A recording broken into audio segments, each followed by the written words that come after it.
Good evening, ladies and gentlemen, and welcome to episode number 10 of the Chasing the Racing podcast. It is Monday, December 9th, 2019.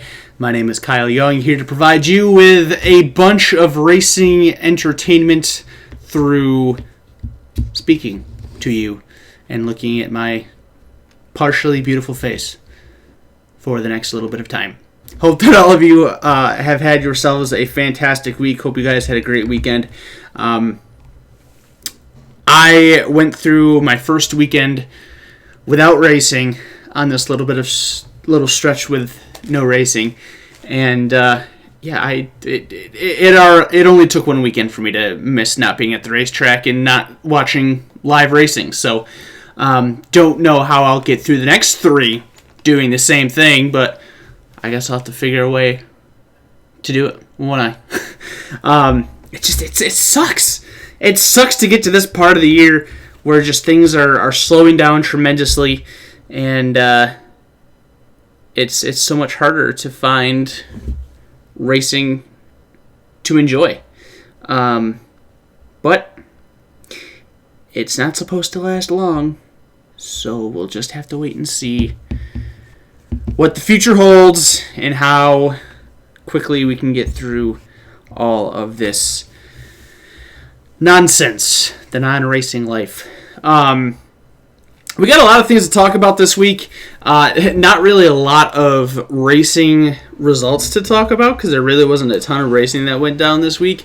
But definitely a lot of racing-related news that has come out since we last spoke to each other. So we'll cover a lot of that tonight and get you caught up on what has happened with the racing world. So we might as well dive in and get it rocking and rolling. So, let's do just that. We'll start things off tonight chit-chatting about the world of NASCAR. We got a good number of NASCAR-related topics to talk about on this 2nd December Monday. First off, being probably the biggest news of the entire week when it comes to NASCAR is that the new tiered sponsorship system that NASCAR is going to be using for the Cup Series, they announced their partners for that system. For those that may not have heard, NASCAR from next year moving forward is not going to have a title sponsor for the Premier Series. The Monster Energy, it will no longer be known as the Monster Energy NASCAR Cup Series. It will be just called the NASCAR Cup Series. And instead of trying to find one company to sponsor the entire series, they've opened it up and are changing things around to have multiple sponsors come in at a smaller price to get the same amount of money that they're looking to get and offer them different packages and things to cater to what they want to do in the sport. So that is set in stone. It is happening next year, and the 4 companies announced for that system to be premier partners are Busch, Coca-Cola, Geico, and Xfinity. They are the 4 premier partners for NASCAR's Cup Series for 2020. Nothing has been announced yet, really, or at least not a lot of things have been announced as far as like what each sponsor is going to do. All of them will continue to do what they are currently doing. Like Busch will continue to be the official sponsor of the pole. Coca-Cola will still have its Coca-Cola Racing family of drivers. The Xfinity, it's still going to be the Xfinity series. Some of the things that we have heard is that Coca-Cola is going to sponsor the regular season championship trophy. So that would be the championship trophy that whoever the highest man in points gets after the 26 race regular season. Xfinity is going to sponsor the Martinsville elimination race in the playoffs next year. Busch is also going to sponsor a race. That race is yet to be announced. So those are some of the few things that they're going to do. Obviously, there's still a lot left to be announced, but we do know that Busch, Coca-Cola, Geico, and Xfinity are the 4 premier partners for NASCAR and their Cup Series. I've heard this past week that Monster Energy is still going to be involved in the sport. It's just going to be different. Their involvement hasn't been announced as of yet, but if that is true, then we will absolutely hear about that at some point in the future. So we'll just have to wait and see about that, and wait to see what other things will come for each partner's involvement in what they're going to do. Stuart Friesen and his Hallmark Friesen Racing team announced this past week that they're going to be making a change from Chevrolet to Toyota in the NASCAR Gainer RV and Outdoors Truck Series for 2020. They will make the move from GMS Racing to Kyle Busch Motorsports as their team support. They have a new base of operations in Statesville, North Carolina, and obviously looking to improve on this year. Stewart finally went into victory lane this year. He won Eldora and ISM Raceway right before the season finale. He's made the playoffs the last few years, got further this year than he has any of the previous years, made it to the championship 4, did not win the championship, ended up being 4th out of the 4 in the championship 4. But this move obviously is to help improve them, and it really doesn't come as much of a surprise to me because GMS is upping their involvement in the truck series next year substantially. They will have 4 full-time trucks. They're going to have a 5th truck as part-time.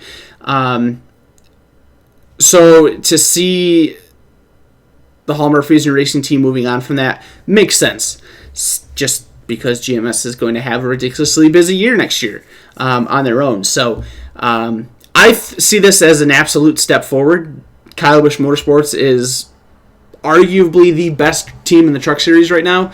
I think this year was Kyle's 7th Owners' Championship since getting into the truck series.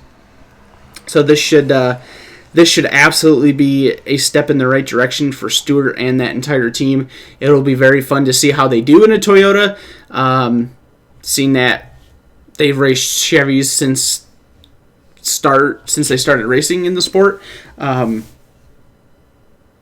But I look at it as a positive step for sure. Toyota has been very successful in this sport as of late, and we just mentioned everything that Kyle Busch has done. So it'll be fun, very fun to see how Stewart does in 2020 under the Toyota Racing Development and Kyle Busch Motorsports banner. Corey LaJoie has a for sure home for 2020. We heard that his team, Go Fast Racing, quite a while back, was going to partner up with Stewart Haas Racing for next year. But it took a little bit of time to announce the driver for the number 32 car for Go Fast Racing, and it will, in fact, continue to be Corey LaJoie. He will not move on to any other team. He will be sticking with the Go Fast Racing organization for the 2020 season. So that's great news for Corey. Corey's a great person to have in the sport. He's been a consistent driver in that 32 machine. He had a season high finish this past year of 6th at the fall or the summer Daytona race. And obviously it's familiar territory it's a familiar home for him. It's the ride that he's been in for the last handful of years, and he's going to continue to race there for the future. Hopefully the pairing with Stewart Haas Racing will help make that organization a little bit better than what they have been. Obviously that is the intention of that move, but we'll see how well it goes. This was actually this past year was actually his first full-time season in the Cup Series. He's done other things. This has not been like the first time he's been in the Cup Series, period. But this year was his first full-time year. That is correct. I remember that tweet now that he sent out after Homestead. He had 2 top 10 finishes, 7 top 20 finishes in his number 32 machine this year. So we'll see how well he's able to improve next year. Same team, same car, just a much different backing for Go Fast Racing for 2020. So it should be very entertaining to see how Corey does and how that team is able to shine with the help of Stewart Haas Racing. Speaking of Stewart Haas Racing, they announced this past week a crew chief change for just about all of their teams for 2020. The only crew chief staying in his place will be Rodney Childers. He will not be leaving Kevin Harvick. He is going to stay with the number 4 team. But the other 3 teams will have different crew chiefs. Let's see here. Cole Custer is going to be bringing Mike Shiplett up to the Cup Series, which has been his crew chief in the Xfinity Series. I don't know who he is replacing because it doesn't say who Daniel Suarez's crew chief was.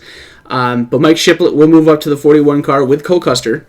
The 14 and 10 teams are going to flip-flop crew chiefs.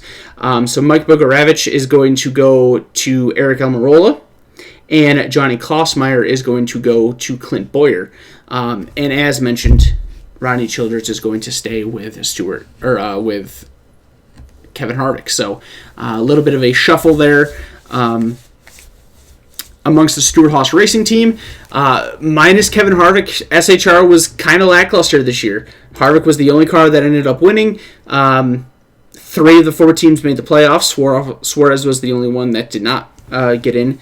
And Almirola and Boyer had fairly early exits in the playoff this year.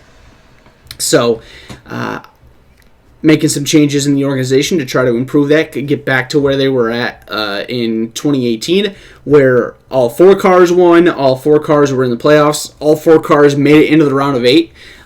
So those are the kind of numbers and the things that they want to get back to.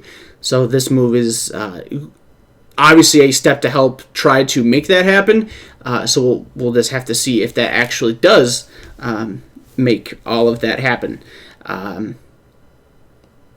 That was a really interesting story to have in 2018, how successful... it's kind of the story that JGR had this year. All 4 cars won, all 4 cars made the playoffs. They didn't all 4 make it to the round of 8 like SHR did in 2018, but they were a lot more dominant this year than they were last, and had that SHR kind of feel to it, like SHR had in 2018. So Joe Gibbs Racing is definitely the team to beat. They dominated in 2019, and everybody's in catch-up mode. So this is Stewart Haas Racing's effort to kind of catch up to that and attempt to become better. Sticking with the Cup Series, there was some news this past week about Richard Petty Motorsports making a major upgrade for the 2020 season. We don't know too many specific details as of yet, but we do know that a sponsorship announcement is going to be made in January for Richard Petty Motorsports, and that's going to allow that team to add 6 new race cars to their stable, which is extremely, extremely important. I guess there has been some speculation that the 43 car could possibly be a landing spot for Daniel Suarez. That is absolutely not true. They have made it very clear that they are committed to Bubba Wallace and that Bubba Wallace will stick in that 43 car, but a sponsorship announcement is going to allow them to add 6 new race cars to their team. We don't know what or who that sponsorship is, but we will find that out next month in January. They are also looking to add engineers to their team for the 2020 season as well, which will absolutely be a massive benefit to them. Still looking for more sponsorship other than what is going to be announced, but this sponsorship announcement that will come obviously is a massive help for that team. That is one of the smaller teams in the series. Their struggles have been noted as of late, and their sponsorship issues have been more reported than most. So it's nice to hear that these guys are going to have some positive sponsorship news coming in the future, and is going to allow them to help out and improve their program moving forward. So it's great to hear, and hopefully that'll correlate into more on-track success in the 2020 season. Let's see, I'm kind of bouncing around here on what I was originally going to chit-chat about, but we'll drop things down here to the Xfinity side for just a quick moment. Richard Childress Racing this past week announced another driver that is going to split time with Myatt Snider for next year. We shared with you guys last week that Myatt Snider was going to move over to Richard Childress Racing for, at least for what we know, 7 races in the 2020 season in the NASCAR Xfinity Series. More races added to that machine for Anthony Alfredo in 2020. Him and Myatt Snider will split the number 21 car. Well, not an even split, but they will share the 21 car in the Xfinity Series in 2020. Anthony Alfredo, he's 20 years old, competed full-time in the NASCAR Can-Am Pro Series East this past year. He won at South Boston Speedway, also ran in 12 truck races with DGR Crosley, and in those 12 truck races, he got 2 top 10 finishes. There is no specific number as to how many races Anthony is going to be racing the 21 car, but he will be competing in the season opener race at Daytona. It is a part-time schedule, since he is sharing it with Myatt Snider, but he will make the move up to the Xfinity Series with Richard Childress Racing in their number 21 car to compete with Myatt Snider. Again, no set number of races has been determined at this moment, but he will be competing at Daytona on February 15th to kick off the season. The NASCAR Awards Banquet going on this past week in Nashville. Sounds like everything went fantastic from what I've heard. The town, the city, everybody in Nashville openly welcomed NASCAR very graciously, and it sounded like the event was a massive success. During that event, as it usually happens, the most popular drivers for each series are announced. This year's most popular drivers: Ross Chastain in the Truck Series, Justin Allgaier in the Xfinity Series, and to absolutely no surprise of anybody, Chase Elliott won in the Cup Series. So that will be a streak that is going to continue well into the distant future for sure. But great to see Ross Chastain and Justin Allgaier get the most popular driver awards for the Truck and Xfinity Series. 2 fantastic guys, great talents, great people, and it's awesome to see that recognized amongst the fans. So great awards for them this past week in Nashville. Adding this in because this was just announced, well, a couple things that were actually just announced today. Austin Dillon and his wife Whitney are expecting their first child in June of next year. They had a cool little photo shoot at the Charlotte Motor Speedway to help announce that pregnancy. Let's see if this... I haven't messed around with the show at all, or with my OBS at all this past week, so I have no idea if this is going to properly work or not. Hey, look at that, it does. So there's the little photo that they shot up. This is from Whitney's Instagram. Cool little photo shoot there at the Charlotte Motor Speedway to announce their first child, expected in June of 2020. So congratulations to Austin and Whitney Dillon on their pregnancy announcement. A massive bombshell coming out of the NASCAR world today, and more specifically the Joe Gibbs Racing stable. It was announced that Cole Pearn is going to step away from Joe Gibbs Racing, and he's going to pursue other opportunities outside of NASCAR. Cole Pearn is the Crew chief for Martin Truex Jr., who won a series high 7 races this year, had 15 top 5 finishes, 24 top 10s, was part of the championship 4, finished second in the championship this year, won the championship with Martin Truex Jr. 2 years ago with Furniture Row Racing, and has been an absolute success story ever since the two of them paired up. Extremely surprising, to say the least. I don't think anybody was expecting to hear this today. Some of Purdon's quotes about the decision. He said, quote, "This was an incredibly difficult decision. At the end of the day, I really want to spend time with my family and actually see my kids grow up. Being on the road, you are away from home so much and miss a lot of time with your family. I don't want to miss that time anymore.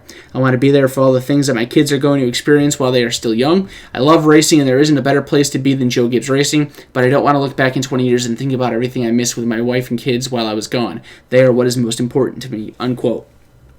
So, a very surprising decision, but after reading that, you can obviously tell why he is making that decision. He's made a massive dedication to racing throughout his life, but now it's time for him to focus on his family and his children. So, Cole Pearn no longer going to be crew chiefing for Martin Truex Jr. in the NASCAR Cup Series. Obviously, we have no idea who's going to do that job, but once we find out, we will absolutely share it, and I'm sure there are a lot of people that are going to be very interested in knowing who that person is going to be. Last little bit of NASCAR news to chit-chat with you about is that the next-gen car is going to be tested. Well, it was tested today, and it will be tested again tomorrow at ISM Raceway. This is the second time that the next-gen car has hit the racetrack. The first time was back at Richmond, I think in October, with Austin Dillon behind the wheel. Now Joey Logano behind the wheel today and tomorrow. Some photos surfacing of the race car. Surprisingly, they didn't decide to do one of those funky little paint schemes to kind of show off or to kind of hide what the car is going to look like. They have just a generic color on it. Kind of a blue fading to black thing, but nothing to hide anything, so you can really see some of the dynamic lines and the way that the car legitimately looks from a few different angles. Obviously still very early in testing and development, so things are absolutely open to change, but you can really see here how much of a difference this car looks compared to the current car. Really the only thing that I'm not extremely satisfied with is I hate the look of these wheels. You get a really good look of it there. I hope that's kind of just a placeholder thing. I fear that it's not, but again, we're extremely early into this, so there's no reason to speculate or make too many drastic decisions or opinions yet. I get trying to make the new race car look a lot more like the car that you would see out on the streets, but adding a rim like that, just no, I hope that goes away. Like, you can still have a car that looks like a street car, but still looks like a race car too, and that just looks disgusting. Maybe it'll look better with some of the teams that use colored rims for different paint schemes, but I don't like that at all. There's been some discussion about whether this car is going to have 5 lugs or a single lug. At the moment, it has 5 lugs. Of course, that could change, but at the moment, it is a 5 lug car. I kind of like having it at 5 car. I think a 5 lug car. I think if you make it a single lug nut, it kind of takes away a little bit on the talent of the pit crew. Not saying that in other motorsports that the pit crew isn't as talented as a NASCAR pit crew, but I think it's more challenging to do a 5 lug tire than it is just a 1. So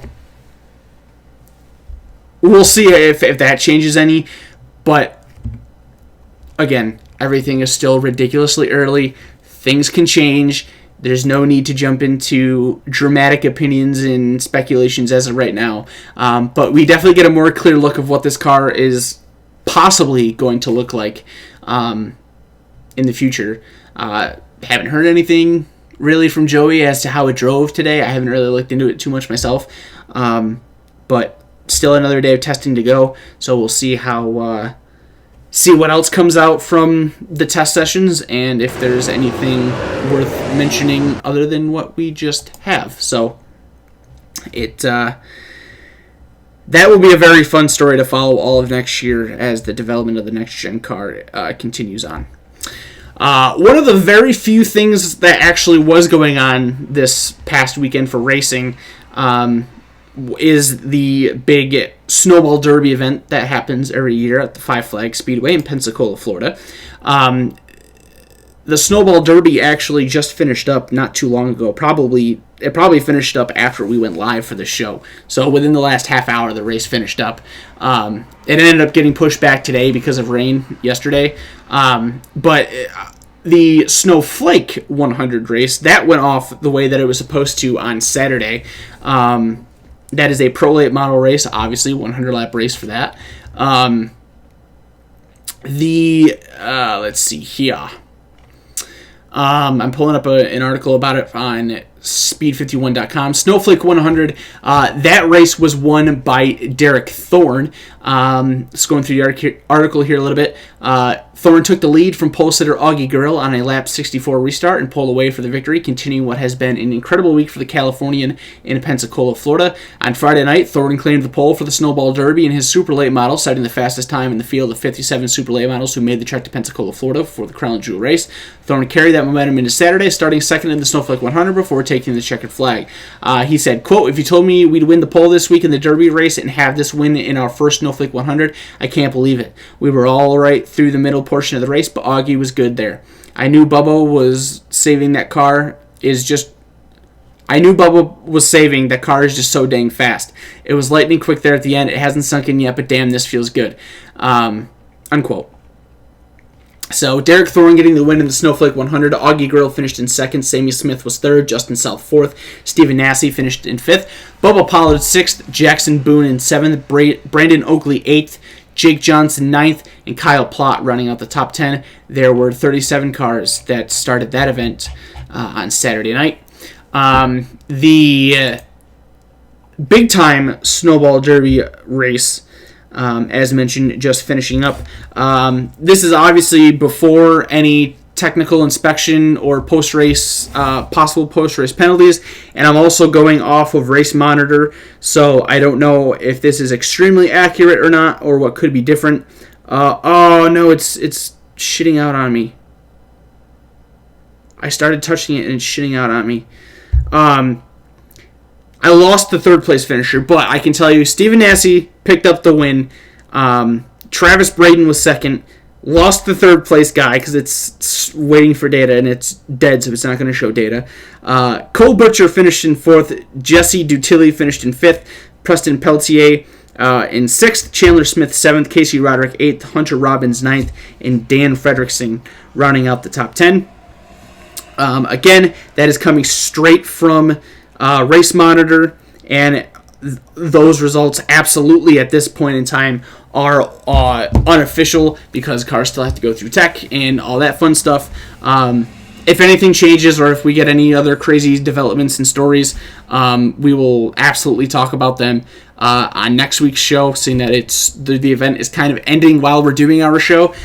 You lose out on some of the stuff, but we'll absolutely update and mention more of things if is necessary.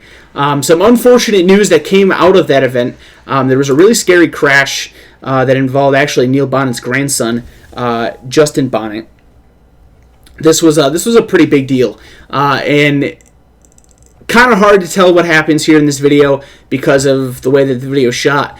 But in short, to kind of summarize what had happened, there was a crash on lap 54 between obviously Justin and Jarrett Parker. Jarrett Parker had spun out in some way, and Justin made contact with him. Once he made contact, it ignited the fuel tank. It ruptured and ignited the fuel tank on Jarrett Parker's car. Spilled fuel all over the track, everything catching on fire, and the impact and the fire messed Justin up pretty badly.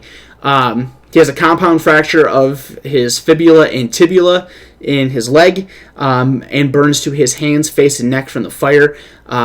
He is in a hospital in Mobile, Alabama.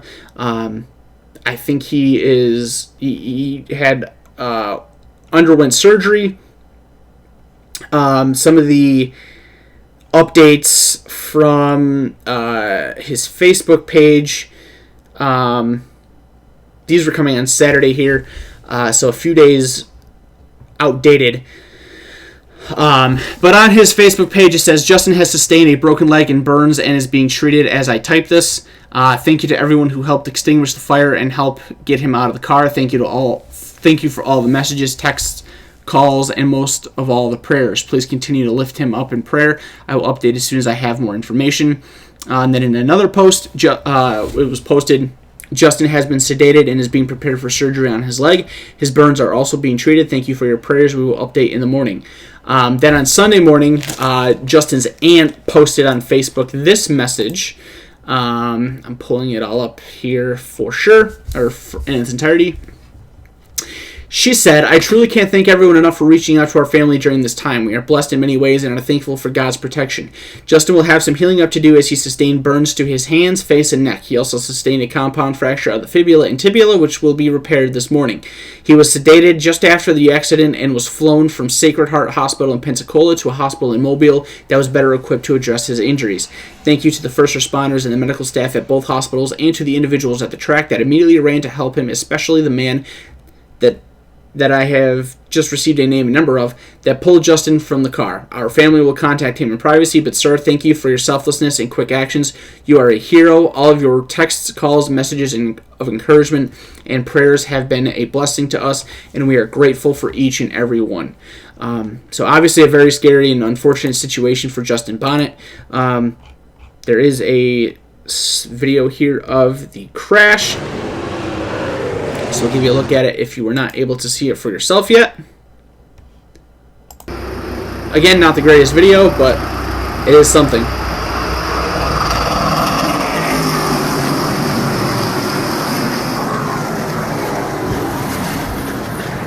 You can even hear the impact, man.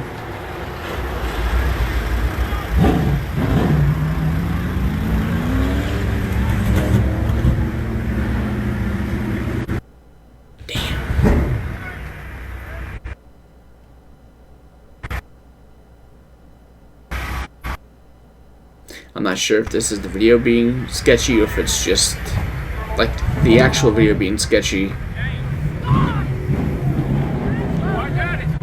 And the YouTube version of this video is just showing all that, but I mean, I've got like 18 different tabs up and I'm streaming right now, so it could very well be me.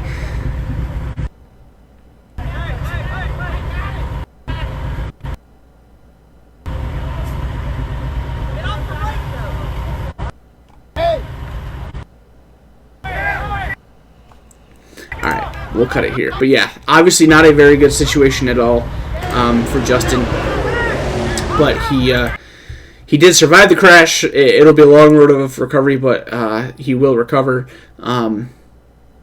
I forgot where I saw it, but I guess I think I saw that like the fracture was so bad that like his bones were like sticking out through his skin. So yeah, that's when you know it's some big time stuff.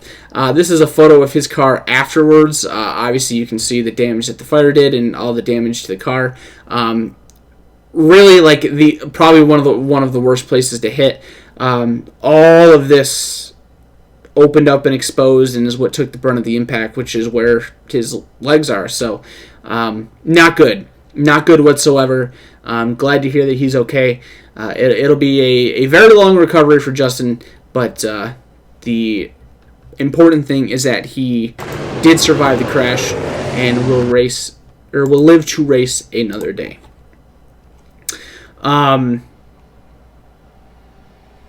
there was some more drama around the event. I think this happened. I couldn't tell you when this happened, because I'm honestly not too sure. But during the Snowball Derby LCQ, so this is the LCQ for the big race, there was a crash between Carson Hocevar, Harrison Burton, and Rich Bickle. Hocevar got into the back of Rich Bickle, spun him sideways. He gets down into Harrison Burton, and they both spin up into the outside wall. Bickle not too happy at Burton at first. Once Harrison was able to get out of the car and kind of talk with Rich, things kind of settled down.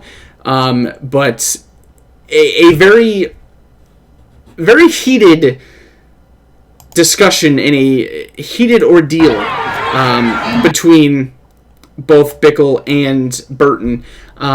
I haven't listened to the audio of this video. I've seen posts about language or whatever. Not that language is an issue for me. But this is a post-wreck video of the confrontation between Bickle and Burton.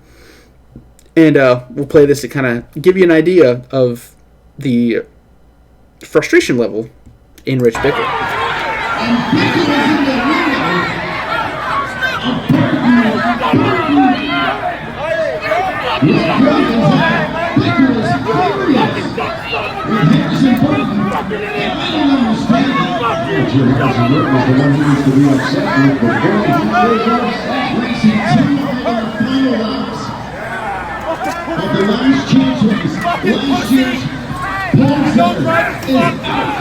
The most decorated champion in Derby history is out. Both in the same camera shot. My goodness. Drama in the last chance race. 49 complete. Sorry, 14. I'm not 14. I'm sorry. So now Bickle's calmed down a little bit. He and Burton talking things over. Wait for a replay here on Speed 51. Watch the big screen when we're ready. Now, let's get clear. Bickle's a professional. He's going to go over and talk to Burton. Yeah, well, that's not this one. It's as bad as you can get. And we have a little bit of a nice sign of sportsmanship between Burton and Bickle. It's certainly disappointing for both of them.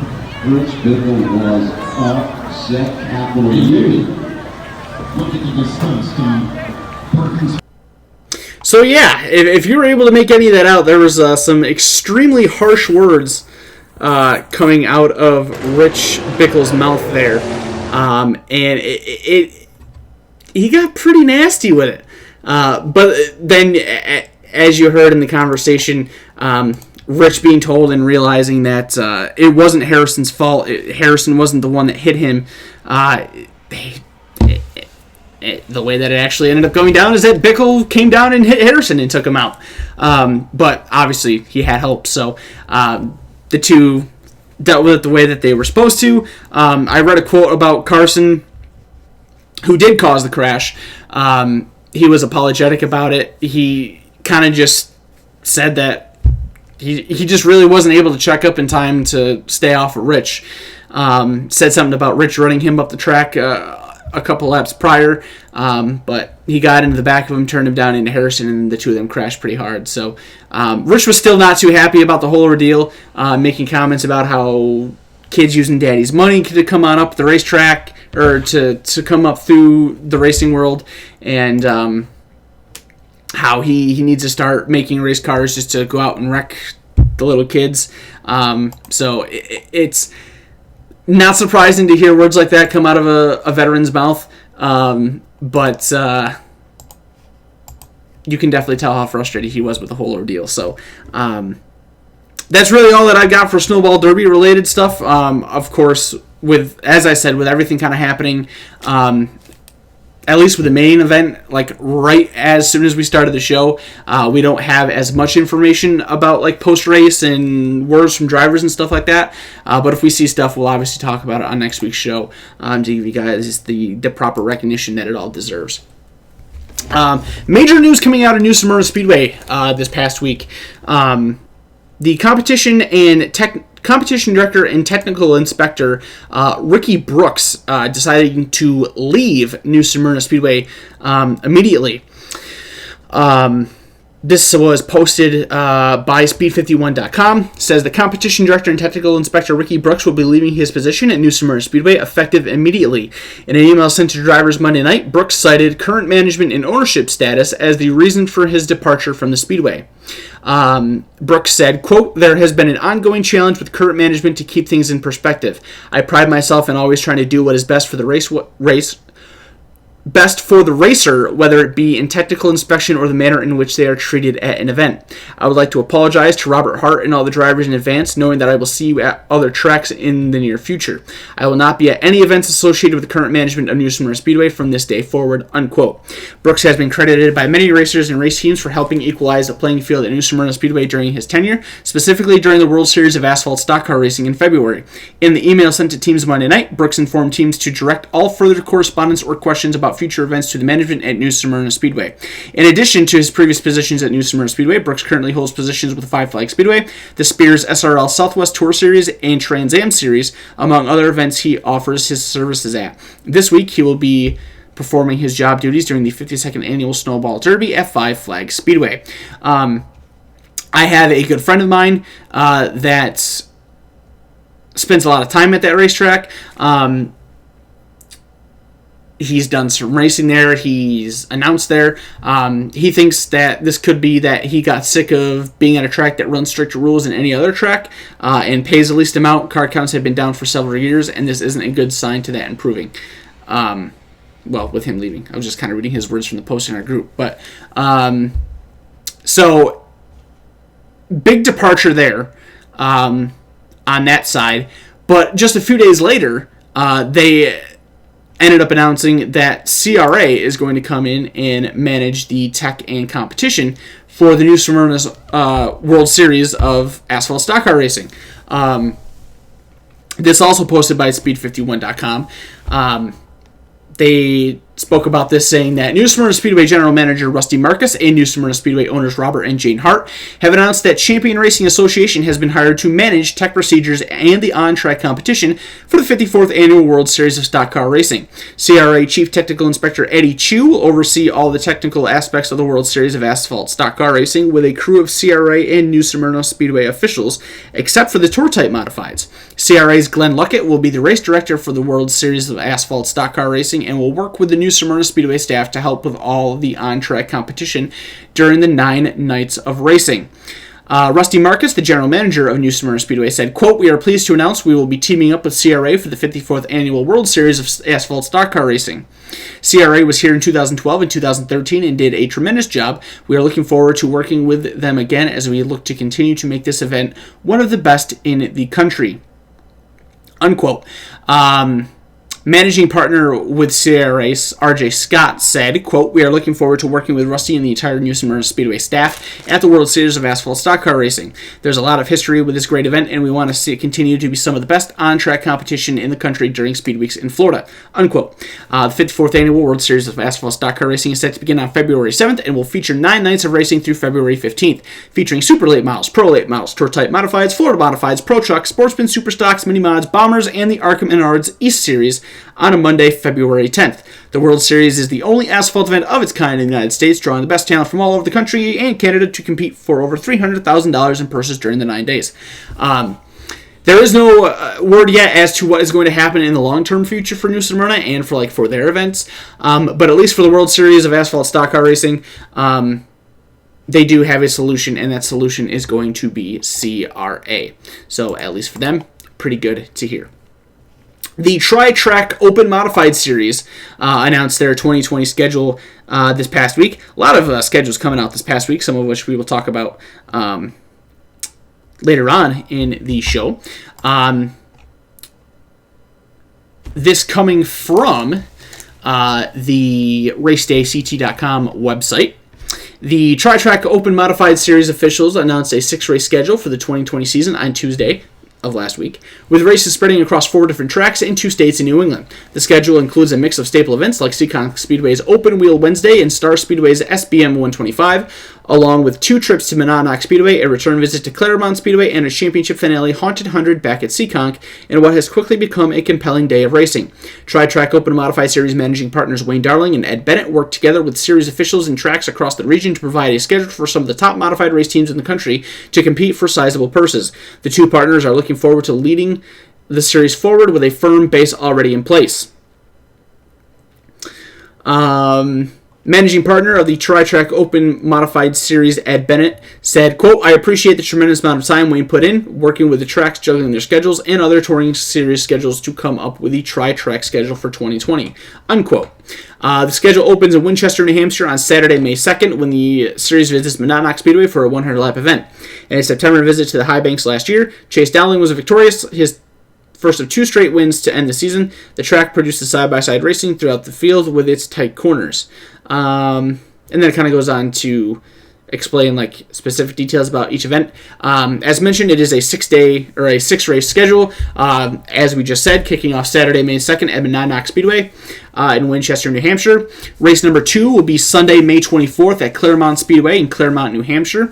Wednesday, July 1st will be race number 3 at the Seekonk Speedway in Seekonk, Massachusetts. Star Speedway in Epping, New Hampshire hosts race number 4 on Saturday, July 25th. Saturday, August 15th is the penultimate event back at Monadnock Speedway, and then Seekonk Speedway will host the season finale for the Tri-Track Open Modified Series on Saturday, October 24th. So if you are a New England race fan or even a New England race driver, something for you to look forward to in the 2020 season. Transitioning over to sports car racing here for a couple different topics. Some surprise news coming out this past week. Chip Ganassi Racing is leaving IMSA. You heard that right. Chip Ganassi is out of IMSA. This coming from Racer.com. Chip Ganassi Racing's hopes of returning to IMSA's WeatherTech Sports Car Championship in support of a private Tier 4 GT program have come to an end. Intensive efforts by Ford Performance to sell its factory GTs to independent owners with CGR co-drivers, pit crew, and Blue Oval technical support attached took place throughout the 2019 season, but did not find the requisite buyers. Owner-driver Ben Keating purchased a GT and used it to compete at Le Mans in June, but did so with Riley Motorsports running the car on the Texans' behalf. CGR Managing Director Mike Hull told Racer, quote, Chip Ganassi Racing has represented 3 manufacturers, Lexus, BMW, and Ford, in its 16 straight years of Grand Am and IMSA racing, and we've won the biggest races and championships for all 3. But our team, without continued manufacturer support, will not be racing in the 2020 IMSA series, which includes the Rolex 24 at Daytona and Mobil 1 12 Hours of Sebring, unquote. As some of the former FCGR drivers received their racing gear and personal belongings in the mail in recent weeks, the chances of reuniting at Daytona in January for the season opener and again at Sebring for round 2 appeared to evaporate. The Rolex 24 in particular will run for the first time since 2004 without a CGR entry. It scored the first of 3 consecutive overall Daytona victories in 2006 and added 3 more in 2011, 2013, and 2015. Daytona class wins in GT Le Mans with the 4 GT were added in 2017 and 2018 prior to the 4-year program reaching its end in October. Although its participation in IMSA has come to an end, CGR's name continues to be mentioned as a potential partner for a number of manufacturers who have expressed interest in building and entering cars for the Series 2022 Daytona Prototype 2.0 regulations. So yeah, extremely surprising to hear about this. CGR has been a staple in IMSA sports car racing for a long, long time, but that is going to come to an end in 2020. As the end of the article said there, they could come back for things in 2022. We'll have to see down the road if that happens or not. But either way, 2020 will not see Chip Ganassi Racing competing in the IMSA WeatherTech Sports Car Championship. A little bit of driver news for the Rolex 24. Colin Brown is going to join Dragon Speed for the Rolex 24. This also coming from Racer.com. Dragon Speed Racing has announced that Colin Brown will join its 10-star entry for the Rolex 24 at Daytona on January 25th and 26th. The 31-year-old Texan native will share the Stars and Stripes Bedect LMP2 Class Oreca 07 Gibson with team regulars Henrik Hedman and Ben Hanley for the IMSA WeatherTech Sports Car Championship season opening endurance classic. A fourth driver will be announced at a later date, according to the team. Brown, who challenged for the overall IMSA Prototype Championship in 2018 with Core Autosport, has 10 IMSA wins as well as 2 American Le Mans Series LMPC class titles to his name. He is currently without a regular drive for 2020 following the decision of Core Autosport to close its DPI program, although Dragon Speed team principal Elton Julian said there could be additional outings for Brown with this team beyond Daytona. Elton Julian said, quote, "It's a real pleasure to welcome Colin to the team. As one of our toughest rivals from LMPC days, it's great to have him on our side. He's a proven winner who quietly gets the job done every time, and we look forward to his technical input as well. We can only run a silver-ranked third driver in IMSA after the Rolex, but are looking at the possibility of having Colin in the 10-star car for some of our European races, including Le Mans." Colin, unquote. Colin himself said, quote, "I'm super excited to join Henrik and Ben at Dragon Speed. I've known Elton for a long time now and have enormous respect for the team he's built.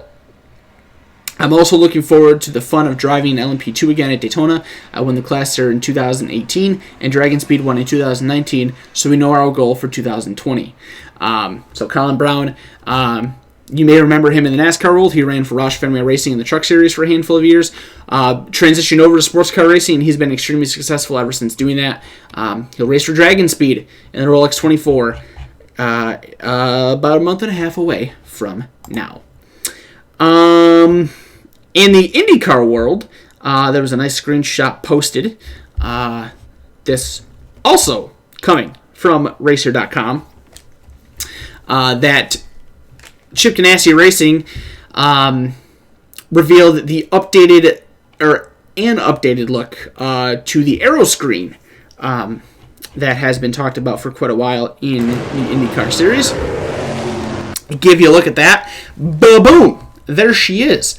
I gotta be honest, I kind of really like how that looks. I like that a lot better than the Formula One look. I was always concerned when it came to this project how these guys would be able to get out of the car had it rolled over. But there's clearly enough space for a driver to do that if need be. I guess we'll read the article, even though it's posted, or at least some of the article, even though it's posted right in front of your faces right now. Chip Ganassi Racing unveiled the first NTT IndyCar Series entry with its new 2020 aero screen fitted and wrapped for competition. Scott Dixon's primary number 9 Dallara DW12 Honda chassis, sporting the colors of its primary sponsor PNC Bank, has been finished with the Red Bull Advanced Technologies designed aero screen affixed to its new mounting points on the carbon fiber tub and dressed in the same orange, blue, and white motif found elsewhere on the open wheel machine. With creative freedom offered by the series with the upper portion of the protective polycarbonate screen, CGR's graphics team opted at this early stage to forego placing sponsor logos on the front of the aero screen. At the rear of the screen, IndyCar has mandated its series logo and the logo for its official fuel supplier, Speedway. Although options exist for placement of the engine manufacturer badge, CGR chose to position it next to the IndyCar's logo. So you can see right down here are where those logos are that they were talking about. They're probably talking about sponsorship logos probably up through here, down on the bottom down here as well, maybe elsewhere around here.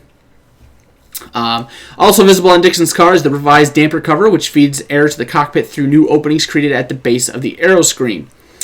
CGR Managing Director Mike Hull told Racer, quote, "It's been a well-thought-out process.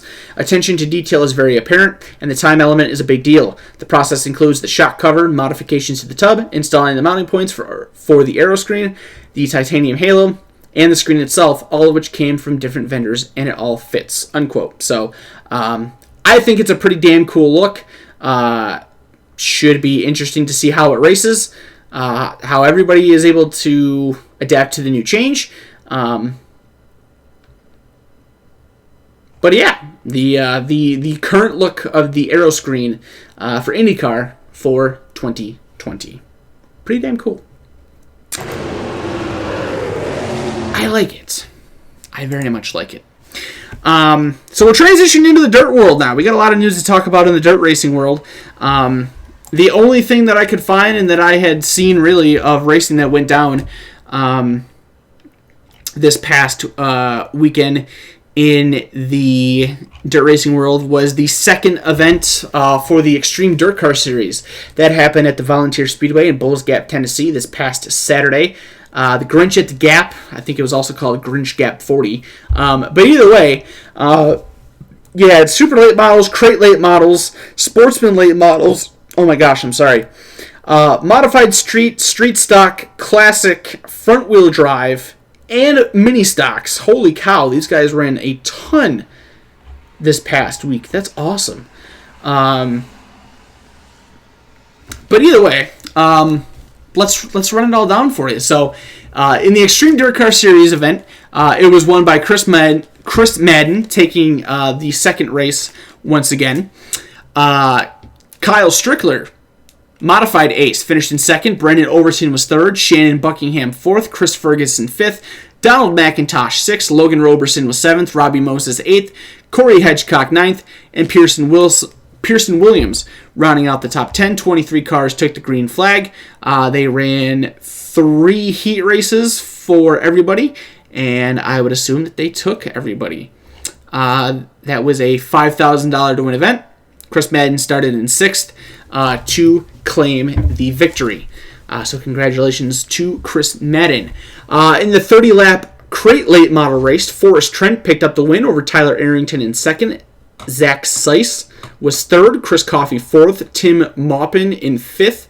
Terry Poor in 6th. Jeremy Livingood 7th. Kyle Courtney 8th. Stephen Martin 9th. And William Blankenship running out the top 10. 20 cars took the green flag there. There was 1 car that did not start. Sportsman late model feature, 20 laps, was won by Clyde Stanton. William Barton was 2nd. Adam Mitchell 3rd. Brad Siegel 4th. Warren McMahon in 5th. Roger England in 6th. Floyd Self 7th. Joshua Sneed 8th. Nicholas Shelton 9th. And Clint Hodges rounding out the top 10. 27 cars took place or competed in that race. There was a disqualification. Zach Seiss was disqualified due to having won Steelhead late model race in 2019. So I guess he wasn't supposed to compete in that race, I'm guessing. So he was disqualified. 20-lap modified street event was won by Austin Atkins, Gary Blanken 2nd, Wayne Rader 3rd, Chris Rickett 4th, Caleb Trent 5th, David Clark 6th, McKinley Hall in 7th, Kurt Owens 8th, Rocky Ogle 9th, Shannon Emery rounding out the top 10, John Grooms and Jason Rollins, your 11th and 12th place finishers in that 12-car field. Straight stocks ran for 20 laps. They had 14 cars. Logan Cobb won the event. Evan Wrinkle Jr. was 2nd, Donovan Long 3rd, Tony Trent in 4th, Josh Beal 5th, Colby Long 6th, Jason Rollins 7th, Alex Vance 8th, Michael Simmons 9th, and Alex Qualls rounding out the top 10 there. In the Classic feature, you had 15 cars compete in the 20-lap event. Adam Engel picked up the victory. Lee Merritt was 2nd. Michael Millsap 3rd. Sean Seiss 4th. Tim Bounds in 5th. Scotty Helton 6th. Jim Canning Jr. 7th. Will Carey 8th. Chris McKinney 9th. And John Stevens rounding out the top 10 there.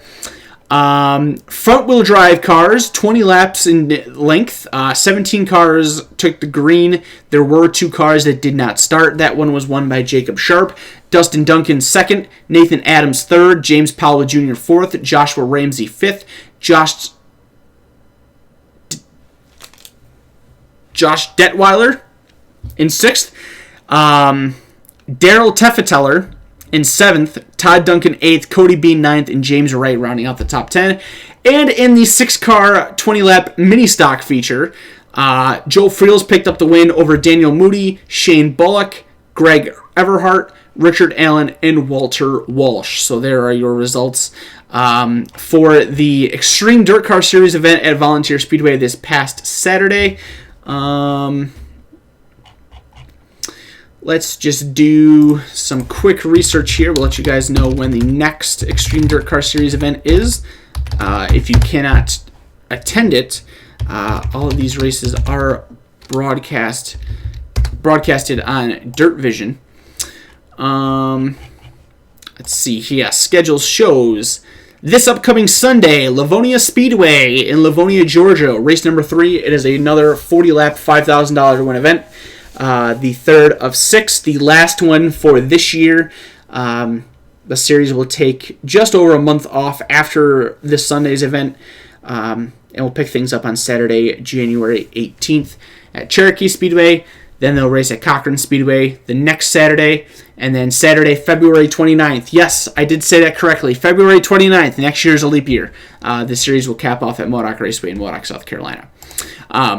So yeah, that was pretty much the only thing that I know of in the dirt world that raced and is worth mentioning. It's just that time of the year where racing is slowing down. Major news in the world of dirt racing: we have our 2020 World of Outlaws NOS Energy Drink Sprint Car Series and Morton Buildings Late Model Series schedules. The two of them were announced this past week. The Super Dirt Car Series schedule is going to be announced tomorrow, so we'll talk about that on next week's show. But yes, it is up. I love it when the schedules get posted because that means that I start to make my schedule and look at all the stuff and all that.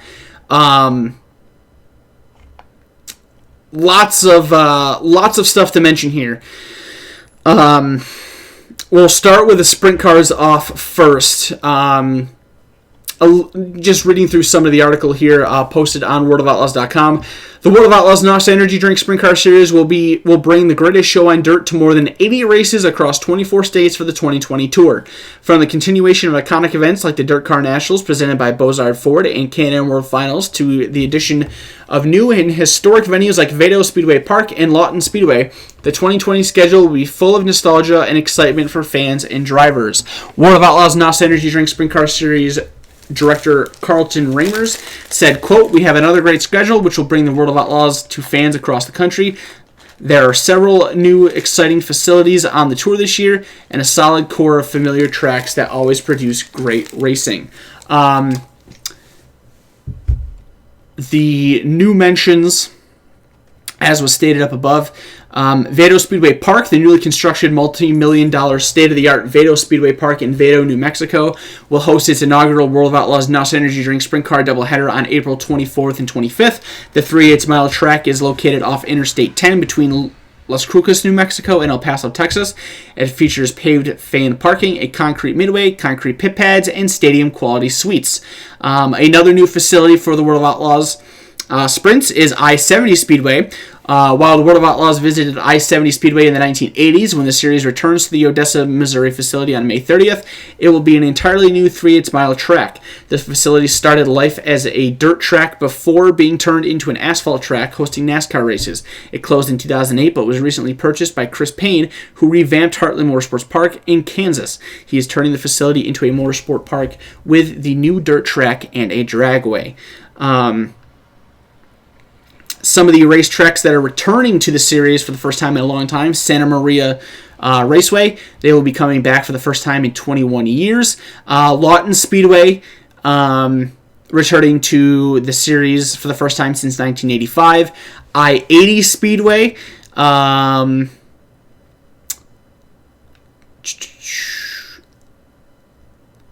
I-80 Speedway, let's see. It's been a bit sporadic on the schedule. It says it first visited the 4/10-mile track in 1995 and ran there every year up until 2003. It then returned to the track in 2014 and ran there until 2016. Joey Saldana, the last winner there. The Dirt Oval at Route 66, making its returns for the first time since 2017. Donnie Schatz, the most recent winner there. 34 Raceway will come back after a 5-year absence. Ransomville Speedway, that is a track in western New York. It says here, the World of Outlaws will expand their presence in New York in 2020 by returning to the half-mile Ransomville Speedway on July 31st. It will be the series' 6th visit to the Speedway. David Gravel won the last race in 2018, and Dave Blaney won the first race in 1994. They did not race there this year. I think they ran last year and maybe the year prior, but they're coming back in 2020. Dakota State Fair Speedway, 3rd visit to the 3/8-mile Huron, South Dakota track. Series first race there in 2015, and its last race was in 2017. The Orange County Fair Speedway, another New York track that is down in southeastern New York. They will race there August 2nd, making their first visit since 2014. First race there in 1983, 23 times after that. Steve Kinzer with the most wins there. Darren Pittman, the most recent winner in 2014. And Kokomo Speedway, returning to the schedule for the first time since 2015, where Joey Saldana won. Obviously, you will still have the Dirt Car Nationals, February 7th through the 9th at Volusia Speedway Park. The Jackson Nationals at Jackson Motorplex, June 25th through the 27th. Eldora is going to continue to have its place on the schedule with Kings Royal Week, July 16th through the 18th. The Knoxville Nationals, August 12th through the 15th. And then you got, obviously, the Can-Am World Finals, November 5th through the 7th. And they will also race there for United Rentals Patriot Nationals on Saturday, May 23rd. So lots of exciting things on the 2020 World of Outlaws NOS Energy Drink Sprint Car Series schedule. Taking a look over at the late model side of things, they kick off their season the first week of January at the new Vado Speedway Park. They're going to race there for 4 days straight.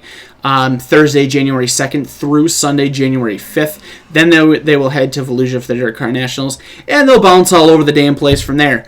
One of the events getting some big hype is a Hawkeye 100 at Boone Speedway in Boone, Iowa. That's going to be run Friday, May 1st and Saturday, May 2nd. You obviously have all of your key important events throughout the World of Outlaws Morton Buildings Late Model Series schedule. The Firecracker 100 next year going to be run Thursday, June 25th through Saturday, June 27th. Prairie Dirt Classic, Friday, July 31st and Saturday, August 1st. The USA Nationals at Cedar Lake Speedway, Thursday, August 6th and Friday, August 7th. And Saturday, August 8th. My bad.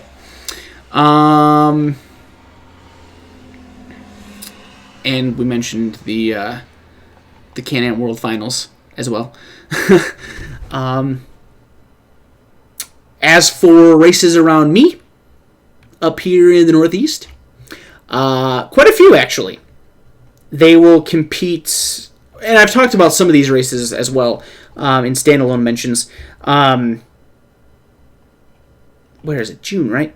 Yeah, before they go for racing for the Firecracker, they will be at State Line Speedway on Thursday, June 18th, Genesee Speedway for the first time ever on Friday, June 19th, and then they go to Selinsgrove Speedway in Pennsylvania Saturday, June 20th.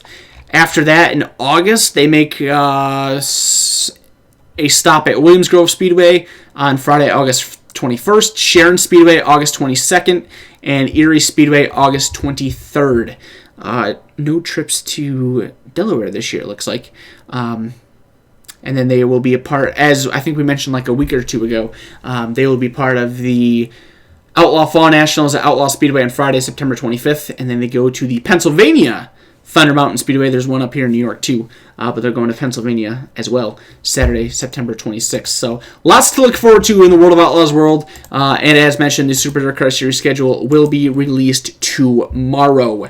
The All-Star Circuit of Champions also released their 2020 schedule this past week. They will race 55 times in 2020. 51 of those will be championship points races. Their season will kick off in Florida on February 5th and 6th, and then the 10th and 11th. 11 states on the schedule for the All-Star Circuit of Champions in 2020. They'll race all over the damn place. So to highlight some of their events, they'll start things off at Volusia for the Dirt Car Nationals, and then they move over to East Bay Raceway Park. Then they'll go to Attica Raceway Park for a couple days, Virginia Motor Speedway, Williams Grove, Port Royal, Bedford, and Wayne County Speedway, taking them through the month of April. They have their stint up here in New York June 5th, 6th, and 7th, where they go to Outlaw Speedway, State Line Speedway, and Weedsport Speedway. Ohio Sprint Speed Week kicks off June 12th at Attica Raceway Park, and then they go to Eldora Speedway, Waynesfield Raceway Park, Wayne County Speedway, Sharon Speedway, Muskingum County Speedway, Fremont Speedway, Lima Land Motorsports Park, and Portsmouth Raceway Park for that big event. The Tuscarora 50, September 11th and 12th of next year, and a whole lot more as well. So, if you're looking for some big-time dirt racing to attend in 2020, check it out. You got all of your schedule. Well, almost. Well, if you're up here, you don't. But the majority of your major dirt racing schedules have been released, as the World of Outlaws schedules are out, as well as the All-Star Circuit of Champions. Some news in the USAC world. Kevin Thomas Jr. Going to be returning to the number 9K for the 2020 USAC Sprint season. This coming directly from USACRacing.com. Kevin Thomas Jr. will return to the KT Motorsports number 9K for the full 2020 USAC AMSOIL National Sprint Car campaign with sponsorship from McDonald's and Dr. Pepper. Thomas of Cullman, Alabama, made his USAC National Sprint Car debut aboard the number 9K in 2009, won his first career USAC Sprint race in the car in 2012, and reeled off 5 victories during a strong 2017 campaign with the team. The 2018 series runner-up and 28-time USAC National Sprint Car feature winner, which ranks 11th all-time in series history, is excited to be back with a family-owned team to kick off the new decade of the 2020s. He said, quote, I kind of feel like when we run under our own banner, that's where we get our best results. We're going to go with what got us here and do things on our own. It was a decent season last year, but I think we can build off of it, unquote.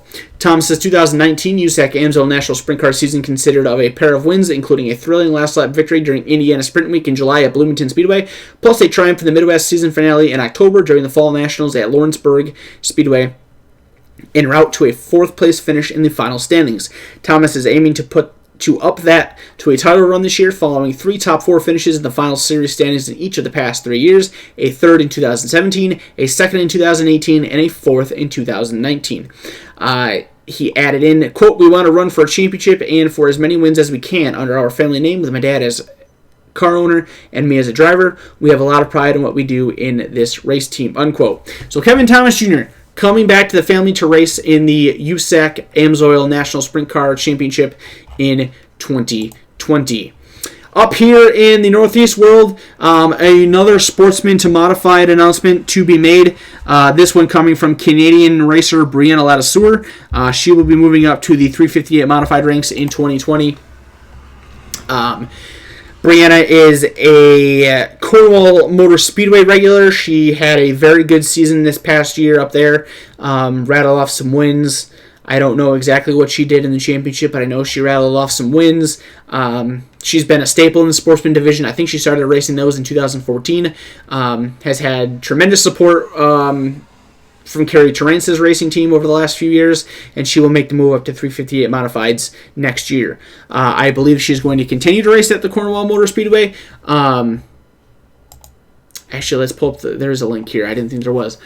This coming from 360nitro.tv. It didn't take me right to that story right here. Oh, this is going to be all... Okay, I can't tell you what this says because this is all in French. So I apologize for that. But nonetheless, Brianna Ladouceur are going to be moving up to 358 modifieds from Sportsman Modifieds in 2020. Cornwall Motor Speedway in Cornwall, Ontario, Canada, her home track.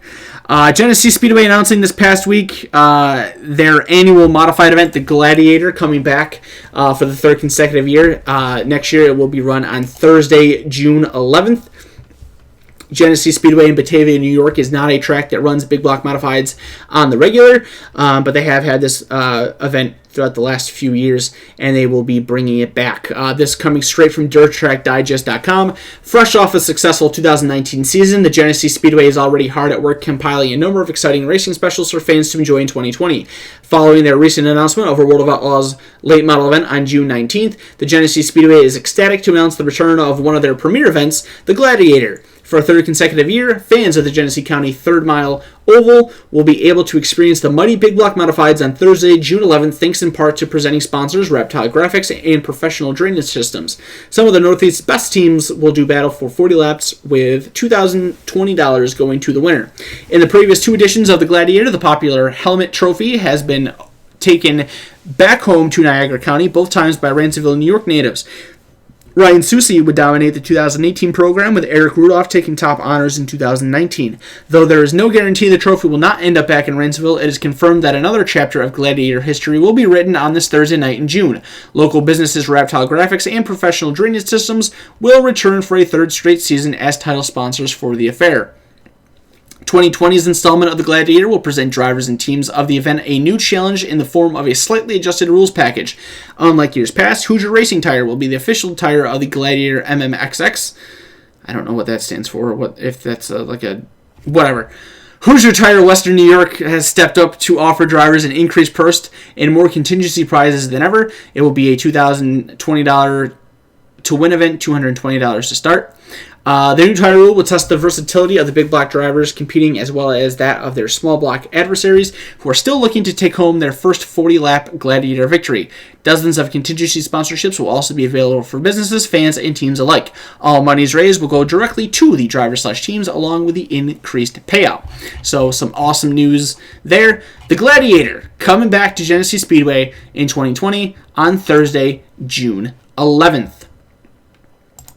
Ricky Weiss made some pretty awesome news this past week. Ricky Weiss, the 2019 World of Outlaws Morton late...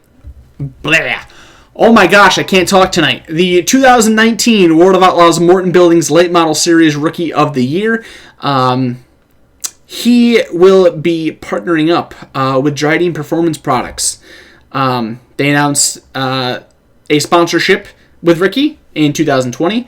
The Weiss Racing Team will hit the road as part of the full-time World of Outlaws roster for its 2nd consecutive season, this time donning a brand new graphic scheme featuring Weiss's signature black base and the traditional Dryden red and white. Weiss said, quote, "We're pretty excited to be able to be one of those guys who are labeled as the Dryden car. Hopefully we can get them in victory lane at the new track," unquote. He'll have his first chance to do exactly that in just 29 days, at least when this article was posted, when the Outlaws head to New Mexico's Vado Speedway Park for the inaugural battle at the border. Another new track to Weiss, which will also be new to almost all competitors, but he's done his homework and will be ready for the first points race on January 3rd. We'll switch things over here to give you guys a look at the new paint scheme. Ba-bam! Look at that sexy fucker. Pretty similar to his look from this year, but just a lot more red than orange. And it's fucking gorgeous, might I tell you. Absolutely gorgeous looking race car. Red's my favorite color, so I totally dig it. Good for him. Rookie of the Year this year. Had, I think he was like 3rd in points, I think, this year. Definitely someone in the top 5. I know that for a fact. But hopefully Ricky is able to take Dryden to good places in 2020. Probably a good move by Dryden. Who's it? Brett Larson that has Dryden now. He's not that good. So hopefully Ricky can do some better things for them moving forward. In the midget world, we've told you about some drivers that have been leaving Keith Kunz Motorsports for the Chili Bowl. Well, we got some news about a driver joining Keith Kunz Motorsports for the Chili Bowl. That will be Cannon McIntosh, just coming from Speedsport.com. After a year of opening eyes in the dirt racing world with his family-owned team, Cannon McIntosh will embark on the biggest opportunity of his young career in a month's time.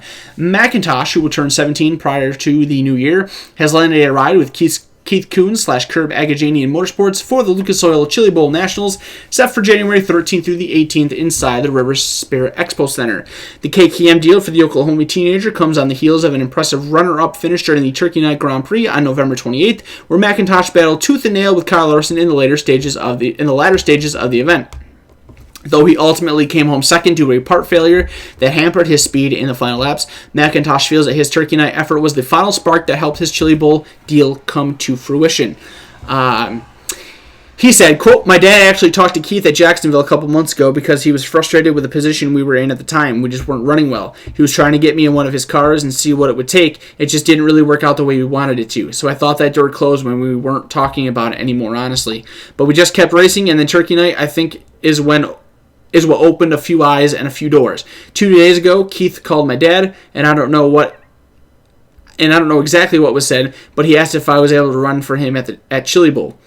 My dad and I agreed that it'd be a good opportunity because it's not like we don't have good stuff. We do, and I feel we proved that last year. But Keith has so many laps around that track and so much experience there, not to mention all the people in his pit, that it's a no-brainer when it comes down to it. It's a good to get opportunities to be a player for him in the race and hope it gives us a shot at winning the Chili Bowl this year." Unquote.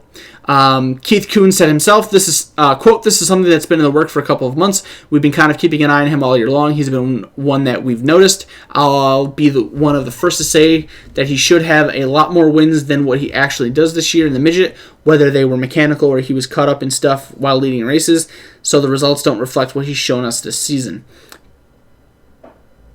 Before we ever went out west, this was on our radar. We all talked a little bit, and of course, after his performance out there, we were excited to get this deal done and add Cannon to our lineup," unquote. Those words coming again from Keith Kunz himself. So a great opportunity for Cannon McIntosh, getting that ride with Keith Kunz at the Chili Bowl nonetheless. He's had some success this year, looking for more success in a much more prestigious ride. So a good thing for the youngster, a massive opportunity for the Chili Bowl. Switching back over to the late model world, Tim McCreadie came out with some news just a couple of days ago for his plans for 2020. He is going to continue racing in the Longhorn House Car, but he's going to do it for a new team.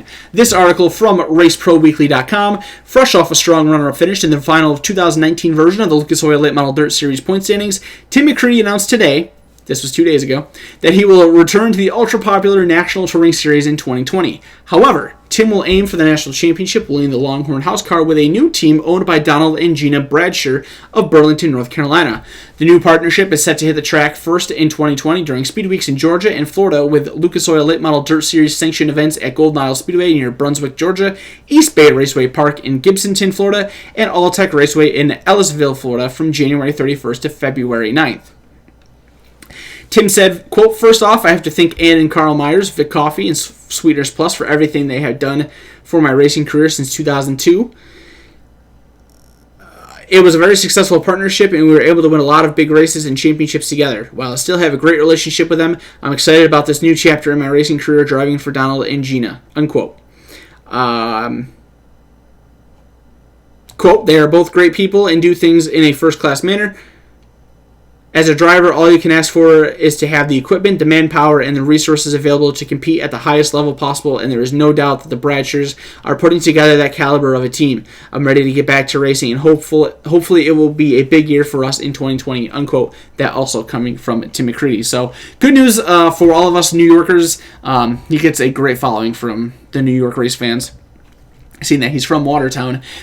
He will continue to race the Longhorn House Car, but he's going to do it in a Bradsher-backed race team for 2020. Hoping for good things out of T-Mac. That's always the hope, and sounds like he's in a good place for next year. Why did I pull this up? Oh, okay. There was just a lot of text. More news that came out today. These next 3 stories, actually, were things that came out today. Shane Clanton is going to make the change from the World of Outlaws over to the Lucas Oil Late Model Dirt Series. This is from a post from the MSR Mafia Facebook page. Says that Skyline Motorsports teammates Shane Clanton and Tyler Bruning are preparing to venture into new territory in 2020. Both drivers have made the decision to compete full-time on the Lucas Oil Late Model Dirt Series. For Clanton, it marks the first season since 2005 that he hasn't been a regular with the World of Outlaws Morton Buildings Late Model Series, and for Bruning, it will be his first time to tackle a national tour. Clanton said, quote, "I've been running with the Outlaws since 2005, and it was just time for a change. With the way that the Lucas Oil schedule worked out this year, it made sense for us to run it. Also, several of the races are located in close proximity to Iowa, which allows our car owner Greg Bruning to get to see us race more often," unquote. Meanwhile, Tyler Bruning will join Clanton on the tour. The 34-year-old driver from Decorah, Iowa, has his sights set on the LOL MDS Rookie of the Year title. He said, quote, "Over the past few years, we've been branching out more and more with our program in preparation to run a national tour. This past season was our best to date with our open engine program. With the help of Shane and Marshall Green, we've been able to take our overall program to a whole new level. We've got a lot of great supporters behind us, and we're excited to tackle this new challenge," unquote. Bruning enjoyed a banner 2019 season, which included 9 wins, 25 top 5 finishes, and 32 top 10 outings, while Clanton tallied 8 wins, 25 top 5 finishes, and 48 top 10 runs. The Georgia racer also finished second in the final World of Outlaws point standings. So very surprising news. Shane Clanton's been with the World of Outlaws for a long, long time. He won the championship with them in 2015, and now he makes the move over to the Lucas Oil Late Model Dirt Series. Not overly surprising. I gotta be honest, it seems like there's more star power over in the Lucas Oil Series right now than the World of Outlaws. So it doesn't really surprise me to see this move being made. Leaves me wondering what the World of Outlaw field is going to look like next year. But can guarantee you that the Lucas Oil field is going to continue to look as stout as it always has been. Also coming out today, some news in the sprint car world. James Mcfadden is going to continue racing for Casey Kane Racing next year. He is slated to compete in more than 50 events in the 2020 year. This post coming straight from CaseyCaneRacing.com. James Mcfadden will return to the Casey Kane Racing number 9 sprint car for more than 50 races in 2020. The Alice Springs, I have no idea what NT stands for in Australia terms. Native will open the season at Volusia Speedway Park on February 5th through the 9th, competing in both Ollie's Bargain Outlet All-Star Circuit of Champions and NOS Energy Drink World of Outlaws sprint car events. The KKR number 9 team will run a majority of their events with the World of Outlaws series, as well as attend a number of bigger races throughout the summer. Winning 7 races in the coveted Knoxville 360 Nationals in 2019, McFadden looks to continue his success while driving for Casey Kane. On this announcement, he said, quote, "I am excited to be teaming up with KKR and the 9 team again. Last season was a lot of fun and we had some great results. I'm looking forward to building on the relationships and car speed from our first season, and our goal is for some stronger next year. We had a blast racing with unquote. Casey said, quote, "We had a blast racing with James in 2019. He can't wait to race with him again this year. James has a lot of talent and experience in a sprint car and can win a lot of races for KKR," unquote. There is no formal schedule for Casey Kane Racing, but they advise people to stay connected on Twitter to figure out when and where they will be racing near you. So good news for James McFadden. He filled in for Casey this year after he got hurt at Williams Grove. Casey, at least to my knowledge, hasn't been back in a race car since that ordeal went down. But either way, James McFadden returning to Casey Kane Racing in 2020. For TQ midget racers, some pretty awesome news today. Tony Stewart has acquired the King of the TQ Midget Series. This is coming from speedsport.com, just waiting on it to load up. Tony Stewart adding to his list of racing series under his banner. Whoops, I clicked on the wrong thing and off-clicked. From Speedsport.com, as mentioned, 3-time NASCAR Cup Series champion Tony Stewart has acquired the Indiana-based UMRA King of the TQ Midget Racing Series and rebranded the organization to form the All-Star Circuit of Champions TQ Midgets. In operation since 1961, the rebranded All-Star Circuit of Champions TQ Midgets boasts a long-standing tradition of competitiveness with events in recent seasons stretching throughout the Hoosier State, most recently concluding at a schedule that included 25 races in 2019. With the help of Stewart and a dedicated all-star TQ Midget staff, the series hopes to continue those long-standing traditions in 2020 while broadening the series' overall exposure. Tony said, quote, "I had the opportunity to start racing TQ Midgets in Indiana right after high school, and I've had a passion ever since. The experience was valuable and it acted as a crucial step in my USAC career. It's a fun atmosphere with a lot of great drivers and teams, and I am truly passionate about it. Our goal is to promote that experience to others and hopefully continue to make this series grow." Unquote. Ron Combs, who is a racer in one of Tony Stewart's TQ midgets, said, quote, "Tony is a great fit for this organization. We are excited to have him. His passion for TQ midget racing is substantial, and I'm confident only great things will come from his affiliation," unquote. The All-Star Circuit of Champions TQ midget schedule is expected to be finalized by the new year. So some awesome news there. Tony Stewart and the All-Star Circuit of Champions will now have a TQ midget series in 2020 moving forward. Tony Stewart is just one of those people that does absolutely phenomenal things for the world of racing, and it's great to hear this. I have never even heard of this series beforehand, so I will be very interested in learning about it and following it a little bit more next year, now that it is under the All-Star Circuit of Champions banner. Should be a great success. Tony does basically nothing wrong when it comes to dirt racing, so I'm sure he will have a very successful tenure with this new venture. Final thing that I have for you guys before we send it over to you guys is some news in the two-wheeled racing world. Marvin Musquin is going to miss the 2020 AMA Supercross Championship.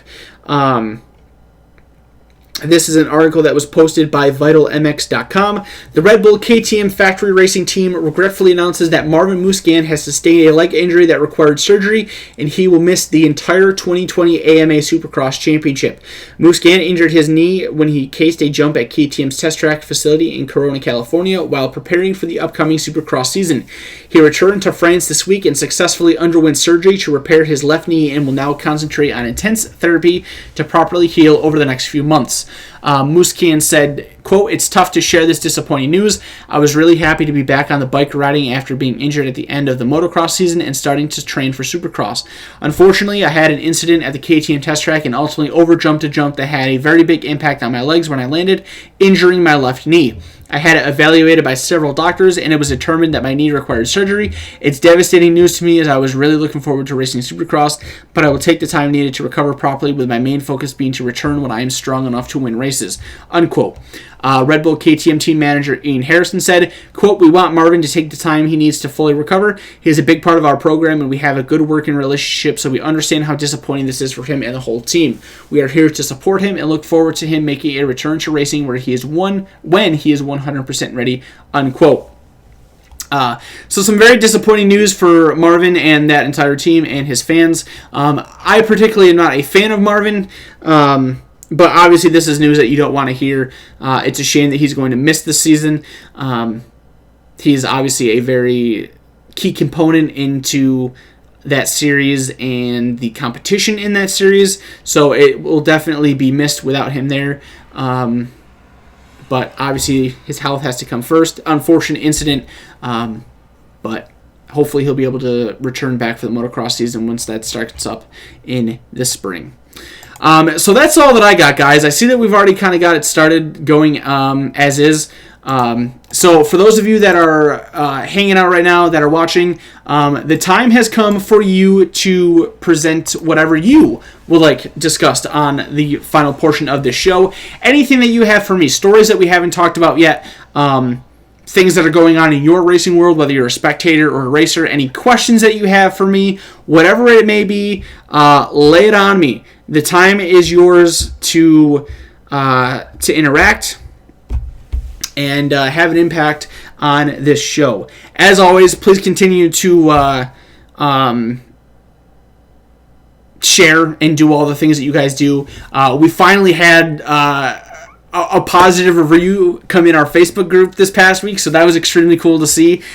Great to continue to see new people added to that group, and we continue to grow our platform here. I'm hoping that we continue to do that as things start to ramp up with the new racing season, but you guys have a very important part in that as well, so I very much appreciate you guys doing what you do. Let's see. So Wildchild R19 posting a couple things. We already did mention the Shane Clanton news, But we have some Chris Windham news for the 2020 USAC season. From USACRacing.com, two-time USAC national champion Chris Windham will suit up for Haywood Motorsports to drive car number 19 on the full USAC Amsoil National Sprint Car Trail in 2020. Along with Windham, his longtime sidekick and crew chief Derek Claxton will be turning the wrenches on the machine that will carry sponsorship from NOS Energy Drink. Additional corporate sponsors will be announced by the team during the Performance Racing Industry Show this week in Indianapolis. Windham, the 2016 USAC Silver Crown and 2017 National Sprint Car Champion, began the 2019 Amsoil National Sprint Car campaign in a similar fashion with a new team, Parallax Group / Goucher Racing. Their first race out of the box, they won at Bubba Raceway Park in Ocala, Florida. Windham aims for a similar grand opening in his new digs with Hayward.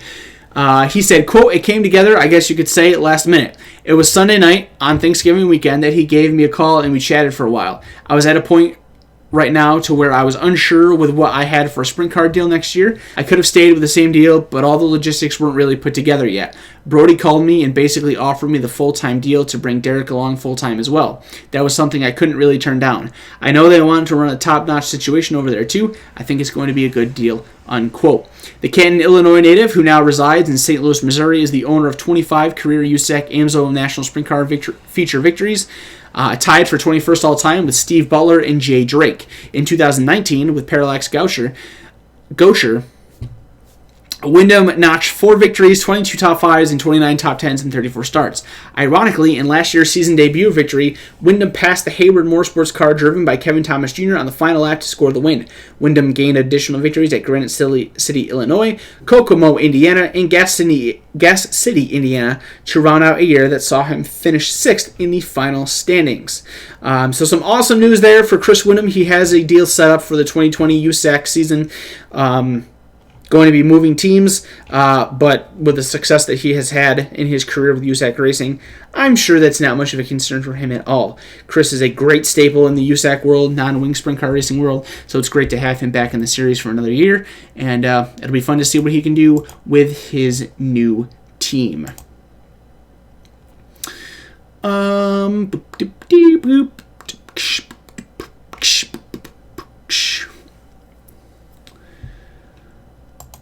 Let's see here.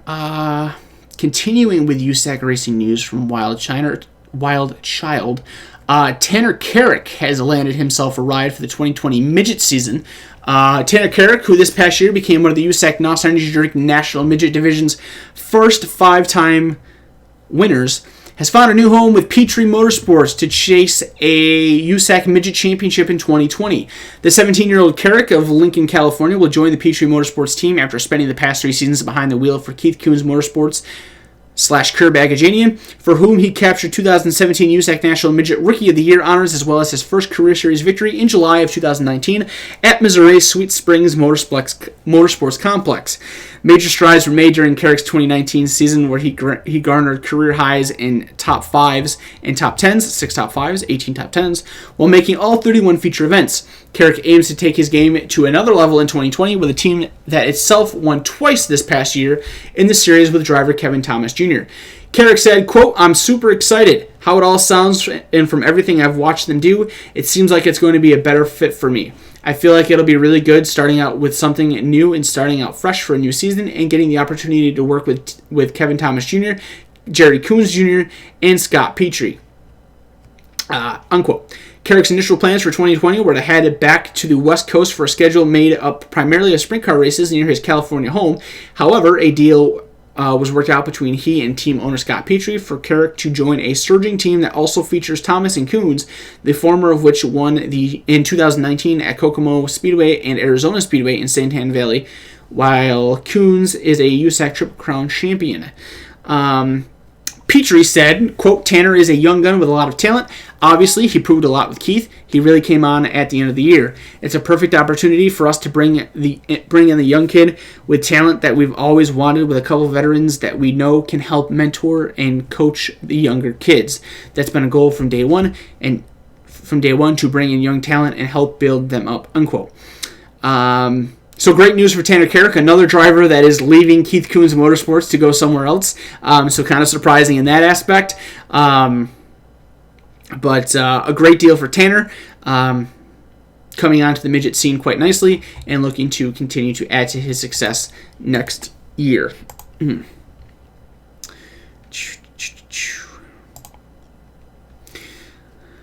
Let's see here.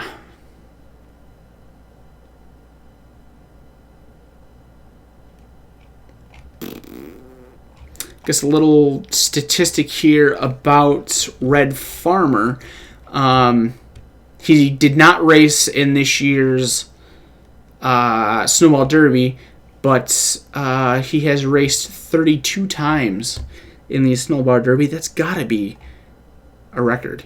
Wasn't racing the Snowball, but he did run some laps in a Pro Late model on Saturday. So that's pretty damn cool.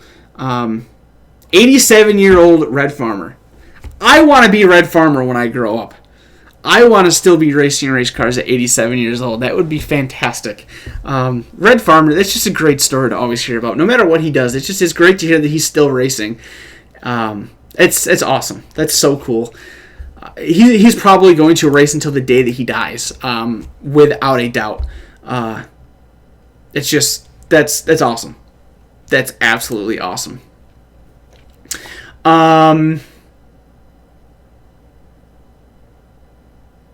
Okay. So that made some sense from some other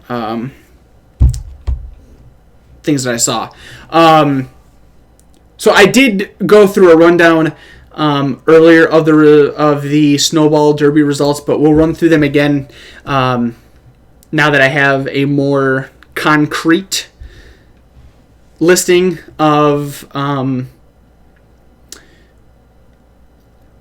finishers.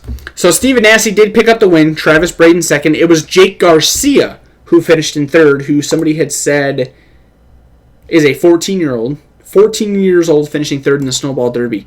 Hot damn. Cole Butcher fourth. Jesse Dutilly fifth. Preston Pelletier in sixth, or Pelletier, however that's pronounced. Chandler Smith seventh. Casey Roderick eighth. Hunter Robbins ninth. Dan Fredrickson in 10th. And then Boris Jerkovic in 11th and Dalton Zare in 12th. So those are the top 12 unofficial results for the Snowball. Post-race tech just started about 10 minutes ago coming from Wild Child, so still have to wait for all that to get finalized and set in stone. But the unofficial top 12 now from the Snowball Derby. Yes, I was formerly Sprint Cup Fan 24, and yes, I have lost weight, so thank you for that. I appreciate it. Alrighty, so I think that's where we're going to call it a night. We will wrap up our show here. Thank you guys for participating. I very much greatly appreciate it. A great show. Lots of things to talk about. Not a lot of racing itself to talk about, but a lot of racing-related news to talk about this week. Things will continue to happen and develop as the weeks go by. I just want to check on something really quickly before I mention it.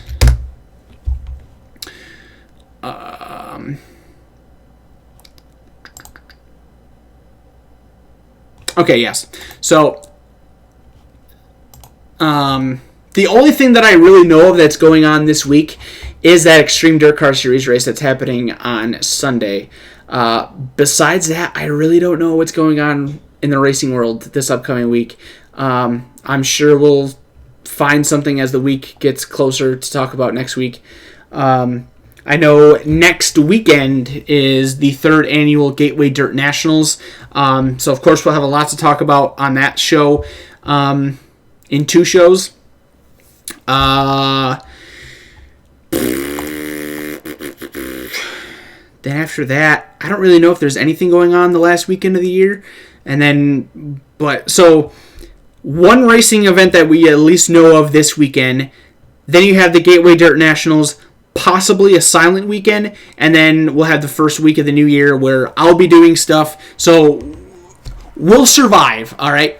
Clearly, we will have things to talk about. We didn't have much racing going on this week, but we still had a ton of stuff to talk about, so I'm not concerned about it in the least bit. Our Facebook group has continuously popped off with great articles of great content that we always bring on this show. If you're not part of this event, or if you're not part of this Facebook show, oh my God. I keep trying to talk and reading live chat at the same time, and I'm mixing my words and I'm sounding stupid. If you're not part of our Facebook group, there is the link. It's down in live chat. You guys have it on YouTube as well, in the video description. If you're not in there already, make sure to throw yourself in there. I accept everybody. It's for the show. We do any feedback that you have on the show, which we really don't get much on. It's basically just a big old cesspool of racing talk. Developing stories, racing news, racing results, stuff like that. We keep the Facebook group really professional, really clean and nice looking. Just a lot of stuff racing related that's going on in our racing world. I said something about it last week, and I didn't end up doing it this past week, but I think maybe for next week's show, I'll throw in some different types of questions in the Facebook group for things that we can talk about, just like things that I can collect opinions on from people in the Facebook group and bring that here for like our viewer segment in case people don't show up. We had things to talk about this week, so that was good. But just to expand on some things, and maybe if we get low on news, I can just like have some in general discussion on some of my opinions and stuff. So make sure that you put yourself in that Facebook group as well. What are your thoughts on Daniel Suarez? Daniel Suarez, that is going to be a very tricky. That's going to be a tough story to follow. Because right now we don't really have any leads as to what he's going to do. I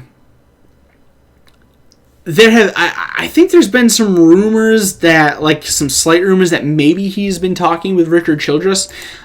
He's obviously got an opening in that number 2 car in the Xfinity Series, but we just don't really know what's going to happen with him yet.